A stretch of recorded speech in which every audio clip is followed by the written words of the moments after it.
नमस्कार मित्रों, आज के दौर में लोग प्रसिद्ध होने के लिए तरह तरह के तरीके अपना रहे हैं। बहुत से लोग क्या कर रहे हैं कि अपना प्राइवेट वीडियो बना करके लड़के और लड़कियां वायरल कर दे रहे हैं। वहीं पर किसी बड़े नेता को गाली दे रहे हैं, वहीं पर सनातन धर्म को गाली दे रहे हैं, तो वहीं पर योगी आदित्यनाथ को गाली दे रहे हैं, तो वहीं पर प्रधानमंत्री नरेंद्र मोदी को भी टारगेट कर रहे हैं। यानी कि जितनी भी बड़ी हस्तियाँ हैं उन सभी पर बोल करके आजकल वायरल होने का सभी को जो है कि ट्रेंड चल चुका है।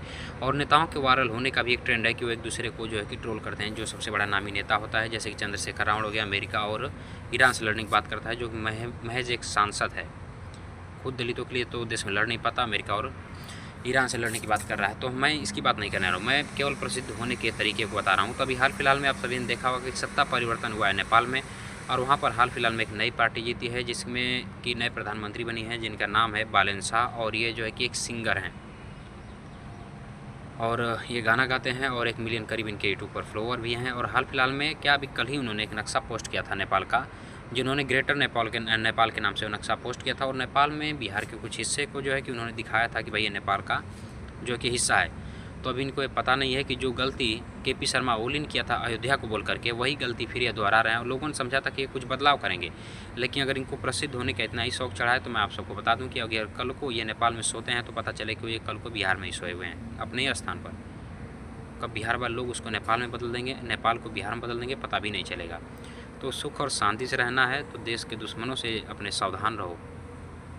ये नेपाल हिंदू देश है, मगर यहाँ के जितने भी नेता आते हैं इनको प्रसिद्धि का जो है कि भूत चढ़ा होता है, और चाइना के हाथों जो है कि नाचना शुरू कर देते हैं। और आप सभी को पता है कि भारत के मेन दुश्मन जो है कि पाकिस्तान, चाइना और बांग्लादेश हैं। ये तीनों मिलकर के भारत को ख़त्म करना चाहते हैं, और भारत के अंदर जो बैठे दुश्मन हैं वो अभी ख़त्म करना चाहते हैं। और ऐसे चूतिया प्रधानमंत्री जब भारत के पड़ोसी देश में बन जाए तो फिर कहना ही क्या है। जैसे शेख हसीना की सत्ता परिवर्तित कर दी गई, वहाँ भी एक बैठ गया बंदा, अब ये कहाँ से आ गया बेवकूफ़। तो ये जो प्रसिद्धि का नशा चढ़ा है, बहुत जल्दी जो है इनका उतार देंगे लोग, ठीक है।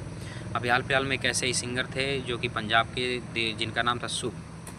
उन्होंने पंजाब का एक नक्शा पोस्ट किया था जिसको खालिस्तान बताया था, जिसमें पाकिस्तान का कुछ हिस्सा था, कुछ हरियाणा का था और कुछ जो है हिमाचल का हिस्सा था। तो उनकी इतनी अच्छी खासी रेल आई हुई कि अभी तक को पता नहीं चला कहाँ गए, उनके कितने फॉलोवर घट गए। अब इस बंदे की बारी है, अभी तो लोग किसी और सवाल में उलझे हुए हैं, वरना की सारी एक निकाल देते हैं। और ये जो काला चश्मा लगा रहे हैं, काला चश्मा लगाने के बजाय इन्हें आँख बनवानी पड़ती नेपाल में ही, अंधे हो जाते। तो ये भारत के नक्शे को काट करके अलग से दिखाने का प्रयास न करिए। मानते हैं कि हिंदू हैं, मगर इसका मतलब ये नहीं कि देश को हम अपने टुकड़े होते हुए देख सकें। तो बालेन शाह को ये समझ जाना चाहिए कि दोबारा से अगर ऐसा पोस्ट किया, अभी तो भारत के लोग अभी किसी और चीज़ में भी हैं, खाली होंगे तो पूरा चड्डी उड्डी खोल देंगे। इतना तो याद रखें बालेन शाह।